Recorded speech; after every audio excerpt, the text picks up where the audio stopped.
Assalamualaikum warahmatullahi wabarakatuh. Jumpa lagi bersama saya Adi di channel Ngulik Sejarah. Pada video kali ini saya akan kembali lagi membacakan suatu kisah misteri yang kali ini berjudul Kiriman yang Ditanam. Cerita kali ini ditulis oleh Mbak Nafila yang merupakan cerita dari salah satu narasumber ya teman-teman. Nah, untuk kalian yang penasaran bagaimana ceritanya, mari kita langsung saja menuju ke ceritanya. Namun sebelum itu selalu saya ingatkan nama dan toko sudah disamarkan ya teman-teman, untuk privasi dan untuk kenyamanan serta keamanan bersama juga. Nah, bagaimana ceritanya pada kali ini? Daripada kita penasaran, mari kita langsung saja menuju ke ceritanya.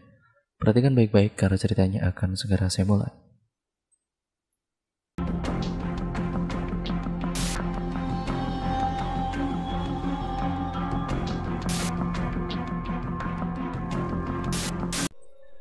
Cerita pada kali ini datang dari salah satu narasumber, sebut saja Mbak Nabila. Wanita yang kerap disapa Lala ini akan menceritakan tentang toko yang dimiliki oleh budenya dan tentang dirinya yang terkena dampaknya. Waktu itu Lala mendengarkan cerita dari budenya yang sedang berbincang dengan beberapa saudaranya tentang apa yang dialami oleh tempat usahanya. Budenya Lala ini punya usaha rias pengantin dan penyewaan alat-alat pengantin. Bude adalah sebutan untuk kakak perempuan dari ibu atau bapak kalau di Jawa. Bude merasa beberapa hari belakangan ini dengan jelas terlihat usaha miliknya sedikit sepi pelanggan. Tidak seperti biasanya yang setiap hari pasti ada yang datang, entah itu menyewa baju atau hanya untuk merias. Melihat ada yang janggal dengan tokonya, Pak D berusaha memberikan beberapa doa-doa yang dia bisa untuk kelancaran dan kenormalan tempat usahanya. Pak D adalah orang yang sedikit agamis, sementara Bude adalah orang yang tidak begitu percaya akan hal-hal yang mistis. Ia selalu berpikir bahwa itu adalah hal yang lumrah dalam usaha. Apalagi usaha yang dijalannya ini sedang booming di desanya, jadi banyak orang yang ikut membuka usaha sepertinya. Hari demi hari setelah Pak D memberikan doa-doanya, tidak ada yang berubah dari toko tersebut. Toko itu tetap sepi pengunjung. Mendengar cerita itu, Lala menjadi ingat dengan ucapan kakak kelasnya yang dulu pintar akan hal-hal seperti itu. Kita sebut saja namanya Romi. Lala lantas berbicara kepada Bude. "Deh, saya punya teman yang mengerti tentang hal-hal seperti itu. Nanti coba aku akan tanya ke dia ya tentang tokonya Bude yang mendadak sepi." Namun Bude menghiraukan ucapan Lala. Tapi nenek yang berada di sampingnya ikut menimpali dan berkata, "Iya, coba tanyakan, gak apa-apa kok." Malam harinya pun Lala langsung berkunjung ke rumah Kak Romi. Di situ ia menceritakan semua apa yang terjadi dengan toko budenya yang mendadak sepi pengunjung. Kak Romi pun langsung mengajak Lala untuk melihat toko budenya. Sebenarnya Kak Romi juga bisa melihat toko bude dari rumahnya, tapi dia ingin memastikan secara langsung ke toko tersebut dan melihat secara gamblang apa yang sebenarnya terjadi di toko itu. Setelah sampai di toko dengan ditemani Lala dan nenek, Kak Romi mulai melihat sekeliling toko tersebut. Sedikit terdiam entah apa yang dilakukannya. Kemudian ia berkata, "Nek, di sini ada 3 makhluk perempuan. Yang pertama itu memang dia sudah lama berada di sini. Yang kedua adalah sosok perempuan tua. Yang ketiga adalah makhluk kiriman. Ada yang sengaja mengirim sosok itu untuk bersemayam di toko ini. Dan kiriman itu dikubur." Kak Romi melihat semua yang ada di toko bude, termasuk kuntilanak yang dikirimkan ke toko budenya. Seketika itu, Lala dan juga Kak Romi dan juga nenek mencari-cari apa yang ditanam di sekitar toko tersebut. Namun sudah hampir 1 jam tidak ada yang ditemukan. Mereka tidak mau berhenti begitu saja. Nenek yang sudah berusia lanjut pun dengan semangatnya mencari. Angin yang berhembus kencang itu pun sama sekali tidak dihiraukannya. Sampai akhirnya Kak Romi berkata, Nah, di sini tempatnya mengubur kiriman itu. Dengan menunjuk tempatnya di samping toilet lah tepatnya, di bawah lantai keramik. Toko Budi berbentuk kotak persegi di mana toilet berada di pojok kiri belakang. Dan di depan toilet itu adalah kamar. Sedangkan di samping pintu kamar ada lemari, serta sofa dan beberapa etalase yang berada di samping tembok penyekat antara toilet dengan ruang utama toko. Dengan melihat sifat Bude yang tidak begitu percaya akan hal-hal mistis, tidak mungkin rasanya untuk mengambil barang kiriman itu dengan membongkar keramik toko tersebut. Akhirnya, Kak Romi mencoba untuk mengambilnya dengan cara lain, dengan cara goib yang ia bisa.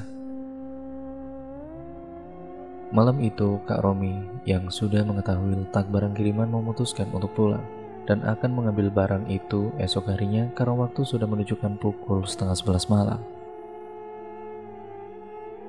Selesai dengan kegiatan malam itu di toko Budi, nenek memberikan amplop kepada Lala yang ditujukan kepada Kak Romi yang sudah pulang. Paginya Lala kembali ke rumah Kak Romi untuk memberikan amplop yang diberi nenek. "Kak, ini titipan dari nenek." Kak Roni pun menolaknya. "Apa ini? Tidak usah. Tidak tahu dari nenek, sudahlah terima saja." Dengan rasa tidak enak, Kak Romi akhirnya menerimanya. "Maaf, sebenarnya saya juga tidak berani membuka ini, karena niat saya cuma menolong.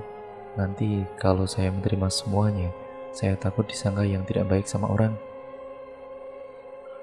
Kak Romi pun tidak mau disangka dukun, karena setiap membantu dia diberi imbalan.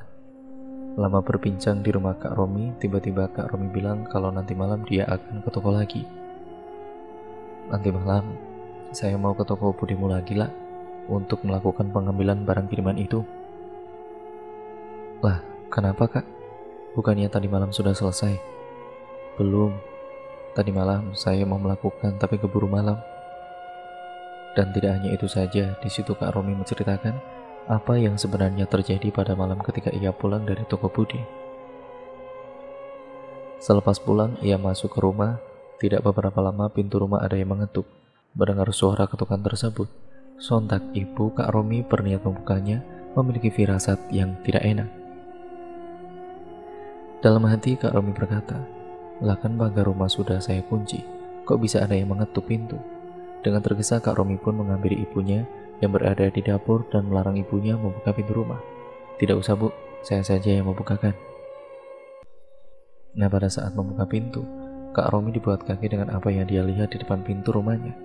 Dengan wajah seram dan marah, sosok wanita yang dikirim ke toko Budi tersebut berada di depan rumahnya, bertatap muka langsung dengan Kak Romi. Makhluk tersebut berkata dengan bengisnya, "Kalau berani besok malam datang ke toko, ayo bertengkar dengan saya di sana." Mungkin makhluk itu marah dan mendatangi Kak Romi serta menantangnya karena Kak Romi telah mengambil barang yang ditanam di toko Budi. Setelah obrolan itu pun Lala pamit pulang dan ia berkata akan menemani Kak Romi nanti malam. Malam harinya Lala menunggu Kak Romi di depan toko. Terlihat dari kejauhan motor Kak Romi kemudian mendekat. Dari apa yang diceritakan Kak Romi tadi yang akan bertengkar dengan makhluk itu, di dalam hatinya Lala sebenarnya ia sangat penasaran dengan hal-hal gaib yang diceritakan oleh Kak Romi. Kemudian Lala pun memberanikan diri untuk ikut dalam ritual yang Kak Romi lakukan. "Kak, nanti saya boleh ikut enggak? Kamu mau ikut?" "Ya tidak apa-apa, nanti saya kasih tahu apa saja yang harus kamu lakukan. Dan kalau kamu mau nanti saya kasih tahu caranya juga, tapi pelan-pelan," jawab Kak Romi. Lala pun kemudian mengiyakan dan kemudian mereka masuk ke dalam toko dan mencari tempat yang seminim mungkin dari cahaya agar Kak Romi bisa fokus. Setelah obrolan kecil itu, mereka berdua masuk ke dalam toko dan Kak Romi pun meminta Lala untuk mematikan semua lampu yang ada di toko itu. Dan Lala pun kemudian duduk di sofa samping lemari dan menghadap tembok. Sedangkan Kak Romi memilih untuk berada di pojok kiri depan area toko, di antara etalase. Kamu tutup mata, cukup membaca surat-surat pendek yang kamu hafal saja. Dan kalau kamu mendengar ada suara yang memanggil kamu, atau kalau merasa ada hal-hal yang lainnya, kamu jangan membuka mata. Kalau kamu membuka mata, kamu akan tahu semuanya yang ada di toko ini. Jelas Kak Romi. Sudah, silakan. Dengan aba-aba dari Kak Romi, Lala mulai memejamkan mata dan membaca semua surat pendek yang ia hafal. Berulang-ulang kali Lala baca dan tidak terjadi apa-apa. Hingga akhirnya Lala pun kaget karena mendengar suara perempuan yang tertawa. Tawa itu jelas didengarnya. Suara itu terdengar seperti melewati belakangnya dan kemudian menjauh. Lala sebisa mungkin berpikir positif, itu hanyalah suara orang yang membeli bensin di sebelah toko Bude. Hingga Lala akhirnya melanjutkan membaca surat-surat pendek. Tidak berselang lama kemudian, hal lain terjadi. Telinga Lala seakan-akan ada yang meniup bergantian kiri dan kanan sebanyak 3 kali, yang membuat bulu kuduknya itu berdiri. Kembali Lala mencoba berpikir positif, hanyalah angin yang lewat. Tapi Lala teringat bahwa semua pintu di toko tersebut telah ditutup walaupun terdapat satu kipas angin di dinding, dan itu pun terletak tepat di atas sofa. Yang artinya, jika kipas itu menyala pun, angin akan terasa di kepala bukan di telinga. Lala berusaha kembali fokus dengan membaca surat-surat pendek, namun lagi-lagi terdengar suara. Kali ini bukan suara perempuan tertawa, tapi suara tutup botol kaca terjatuh di lantai. Suara itu terdengar dari arah belakang di mana tempat Kak Romi duduk. Dan tidak berselang lama kemudian Lala merasakan ada gesekan jarinya. Gesekan itu terasa tipis di punggung. Lala mengira mungkin itu gesekan dari Kak Romi yang sedang berinteraksi dengan makhluk tersebut. Tidak terasa sudah 30 menit kemudian, Lala memejamkan mata dengan suara-suara yang sangat mengganggu dirinya itu. Sudah selesai, kata Kak Romi, menandakan semuanya selesai dan Lala sudah diperbolehkan membuka mata. Lala pun kemudian bergegas berdiri untuk menyalakan lampu dan terdiam mengingat apa yang terjadi dengan dirinya. Untuk pertama kalinya ia merasakan energi tidak nyaman di sekitarnya. Terlihat juga Kak Romi menghela nafas cepat dan sedikit lemas karena energinya terkuras. Mereka berdua duduk di sofa dan meminum air yang sudah disediakan oleh nenek. Merasa ada yang tidak beres, lalu Lala pun bertanya pada Kak Romi, "Kak, tadi kakak menjaga saya kan?" "Tidak, dari tadi saya duduk di pojok sana kok. Tapi tadi itu ada sosok makhluk halus yang ingin mengganggu kamu. Untung saja kamu tetap memejamkan mata kamu," jelas Kak Romi. Lala pun teringat dengan tutup botol yang terjatuh. Ia pun lantas menuju ke tempat Kak Romi duduk itu dan mencari di mana tutup botol yang tadi yang terjatuh itu. Tadi ada suara tutup botol jatuh di mana ya? Tidak, itu tadi percikan saya sama makhluk tadi. Ada crash sedikit lah. Sudah, kiriman tadi sudah saya kembalikan ke yang ngirim, kata Kak Romi.